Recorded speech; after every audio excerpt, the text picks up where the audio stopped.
যখন এই জগতে মানুষের নাম নিশানাও ছিল না, চারিদিকে শুধু নিস্তব্ধতা ছড়িয়েছিল। না কোনো শব্দর প্রতিধ্বনি হতো, না কোনো নড়াচড়া চোখে পড়তো, না কোনো পশু পাখি, শুধু নিস্তব্ধতার রাজত্ব। ঠিক তখনই একদিন আল্লাহ রব্বুল আলামিন তার সকল ফেরেশতাকে আহ্বান করলেন এবং বললেন, হে আমার ফেরেশতাগণ, তোমরা আমার আরশের আজমের নিকটে একত্রিত হয়ে যাও। আল্লাহর নির্দেশ পাওয়া মাত্রই অসংখ্য ফেরেশতারা আলোর রেখার মতো ঝলমল করতে করতে এক স্থানে সমবেত হলেন। সবাই আদবের সঙ্গে দাঁড়িয়ে গেলেন দৃষ্টি নত করে। এরপর আল্লাহ তাআলা ইরশাদ করলেন, আমি পৃথিবীতে আমার একজন প্রতিনিধি পাঠাতে চাই। একথা শুনে ফেরেশতাদের মাঝে হালকা আন্দোলন সৃষ্টি হলো। তাদের মুখে বিস্ময়ের ছাপ ফুটে উঠল, হৃদয়ে নানা প্রশ্ন জাগতে লাগলো।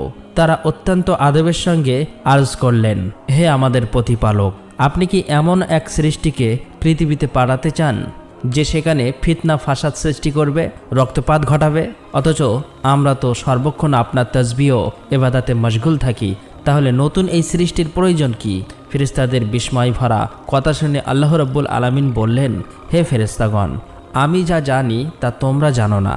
কে আমার ইবাদত করবে আর কে অবাধ্য হবে এর জ্ঞান কেবল আমার কাছেই আছে। আমি তোমাদের কাছ থেকে পরামর্শ চাইনি, আমি শুধু আমার ইচ্ছা তোমাদেরকে জানিয়ে দিচ্ছি। এই কথা শুনে ফেরেশতাদের হৃদয় কেঁপে উঠল। তারা নিজেদের দুঃসাহস অনুভব করলেন এবং সঙ্গে সঙ্গে তওবা করে সিজদায় লুটিয়ে পড়লেন।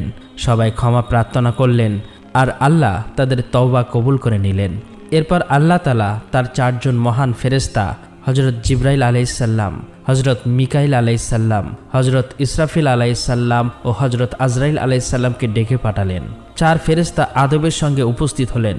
সর্বপ্রথম আল্লাহ জিবরাইল আলাইহিসসালামকে আদেশ দিলেন, হে জিবরাইল, তুমি পৃথিবীতে যাও এবং সেখান থেকে এক মুঠো মাটি নিয়ে এসো, যার দ্বারা আমি আমার খলিফাকে সৃষ্টি করব।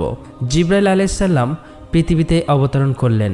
মাটি ব্যথায় কাঁদতে লাগলো। সে কাতর কণ্ঠে বলল, হে জিবরাইল, আমাকে কোথায় নিয়ে যাচ্ছেন? জিবরাইল আলাইহিসসালাম বললেন, আমি তোমাকে আল্লাহর কাছে নিয়ে যাচ্ছি। সেখান থেকেই এমন এক সৃষ্টি জন্ম নেবে যে পৃথিবীতে তার প্রতিনিধি হবে। একথা শুনে মাটি আরো জোরে জোরে কাঁদতে লাগলো। সে বলল, আমাকে নিয়ে যাবেন না। সে বলল, আমাকে নিয়ে যাবেন না। আমার থেকে যে মানুষ সৃষ্টি হবে তারা আল্লাহর নাফরমানি করবে। যখন আল্লাহর আযাব নেমে আসবে তখন আমিও তো তার অংশ হব। তার গজব সহ্য করার শক্তি আমার নেই। আমার পক্ষ থেকে আল্লাহর কাছে ক্ষমা চেয়ে নেবেন। মাটির এই বেদনা ভরা ফরিয়াদ শুনে জিবরাইল আলাইহিসসালাম হৃদয় নরম হয়ে গেল এবং তিনি খালি হাতেই ফিরে এলেন।